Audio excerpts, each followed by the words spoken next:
राध्या ने दिया प्रथम के बच्चे को जन्म और प्रथम राध्या हुए। एक जी है दोस्तों। जैसे ही दादी राध्या को बोल देती है कि राध्या तुम जाकर के स्टोर रूम में सावो, तभी प्रथम भी राध्या के पीछे अपना बिस्तर लेकर के आ जाता है और तभी राध्या और प्रथम में नजदीकियां बढ़ने लगते हैं और प्रथम राध्या को प्रेग्नेंट कर देता है। और जैसे ही यह बात रजनी जी को पता चलती है, वह इतना ज्यादा खुश हो जाती है कि उनके खुशी का ठिकाना ही नहीं होता है।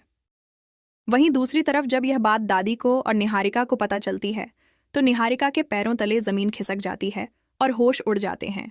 और निहारिका को यह बिल्कुल भी समझ में नहीं आता है कि अचानक यह सब कैसे हो सकता है। लेकिन जैसे ही प्रथम दादी को यह बता देता है कि मैं भी आराध्या के पास स्टोर रूम में ही सोया था, तभी दादी राध्या पर बहुत ज्यादा गुस्सा हो जाती है और बोलने लगती है, राध्या, मैं तुम्हें स्टोर रूम में जाकर के सोने के लिए बोला था, ना कि प्रथम को। जी हाँ दोस्तों, और दादी राध्या को बिल्कुल भी पसंद नहीं करती है, इसलिए आराध्या को बहुत ज्यादा डांटने लगती है और प्रथम से बोल देती हैं कि प्रथम, अब तुम इस नौकरानी को यानी राध्या के नजदीक भी नहीं आओगे। अगर मैंने देख लिया तो मैं इस नौकरानी राध्या को हमेशा हमेशा के लिए मित्तल परिवार से धक्के मार करके बाहर निकाल दूंगी। जी हाँ दोस्तों, ये सुनने के बाद प्रथम को बहुत ज्यादा गुस्सा आता है, लेकिन वह कंट्रोल कर लेता है और दादी की बातों में हाँ में हाँ मिला देता है और राध्या भी दादी की बातों में हाँ में हाँ मिला देती है। हालांकि वहीं दूसरी तरफ प्रथम के पापा ओमकार भी यह खुशखबरी सुनकर के खुश हो जाते हैं और पूरे मित्तल परिवार में खुशियों का माहौल बन जाता है। लेकिन वहीं दादी और निहारिका शोक में पड़ जाती है और उन्हें यह समझ में नहीं आता है कि कहीं राध्या झूठ तो नहीं बोल रही है। लेकिन जब यह बात प्रथम सभी लोगों को बताने लगता है तो सभी लोगों को विश्वास हो जाता है और राध्या का सभी लोग केयर करने लगते हैं और बोलने लगते हैं, राध्या, तुमने हमें इतनी बड़ी खुशखबरी दी है, उसके लिए बहुत बहुत धन्यवाद। लेकिन निहारिका और दादी नया प्लान बनाती है कि किसी भी तरीके से अब जल्दी से जल्दी राध्या और प्रथम को अलग करना होगा और इस राध्या को सबक सिखाना होगा, नहीं तो ये राध्या एक बार फिर से महारानी बनकर के मित्तल परिवार में राज करने लगेगी और निहारिका को मित्तल परिवार से बाहर जाना पड़ेगा। हालांकि दोस्तों, अगर आप लोग भी चाहते हैं कि प्रथम और राध्या हमेशा हमेशा के लिए एक हो जाए और निहारिका मित्तल परिवार से बाहर चली जाए, तो अभी के अभी इस वीडियो को एक लाइक करके चैनल को सब्सक्राइब करिए और कमेंट बॉक्स में आई लव राध्या लिख करके उसको बता दीजिए कि आप लोग भी यही चाहते हैं कि निहारिका मित्तल परिवार से बाहर हो जाए और प्रथम और राध्या एक हो जाए। मित्तल हवेली की सुबह हमेशा की तरह शोर शराबे से नहीं, बल्कि उस दिन एक अजीब सी खामोशी से शुरू हुई थी। हवेली के आंगन में धूप तो फैल रही थी, लेकिन भीतर दीवारों के बीच छुपा तनाव किसी को दिखाई नहीं दे रहा था। राध्या उस सुबह बहुत थकी सी महसूस कर रही थी। बीते महीनों में उसने अपमान, तिरस्कार और अकेलेपन को जितनी बार झेला था, शायद उसकी आत्मा तक थक चुकी थी। फिर भी उसके चेहरे पर एक अजीब सी शांति थी, जैसे कोई गहरा सच उसके भीतर धीरे धीरे आकार ले रहा हो। दादी की आवाज अचानक पूरे घर में गूंजी, कठोर, हुक्मनुमा और झर से भरी हुई।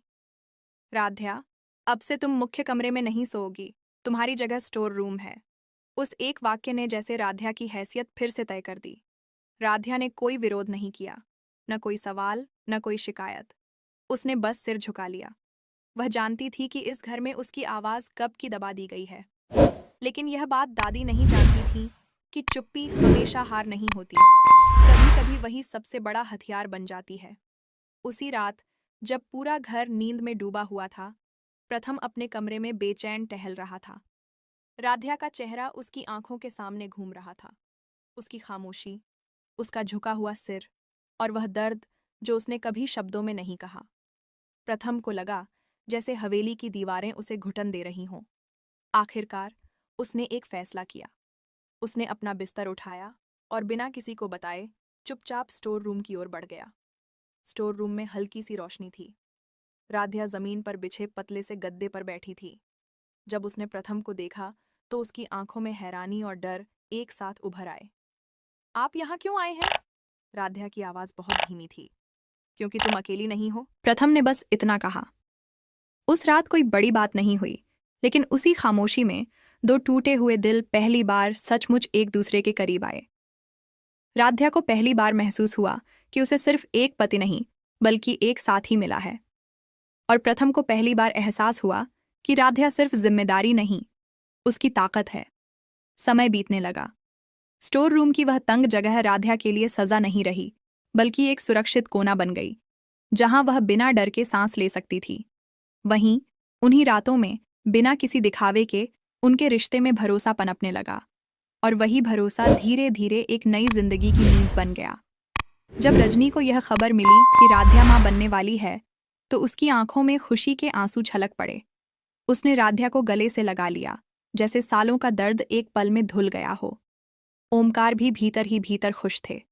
उन्हें लगा कि शायद यह बच्चा इस घर में सुकून लेकर आएगा।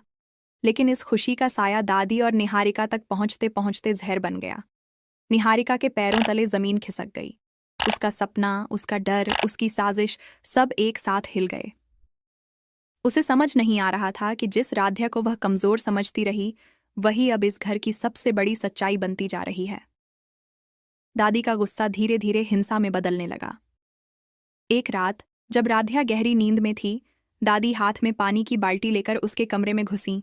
बिना किसी चेतावनी के उन्होंने ठंडा पानी उस पर डाल दिया। राध्या घबराकर उठ बैठी। उसके शरीर से ज्यादा उसकी आत्मा कांप रही थी।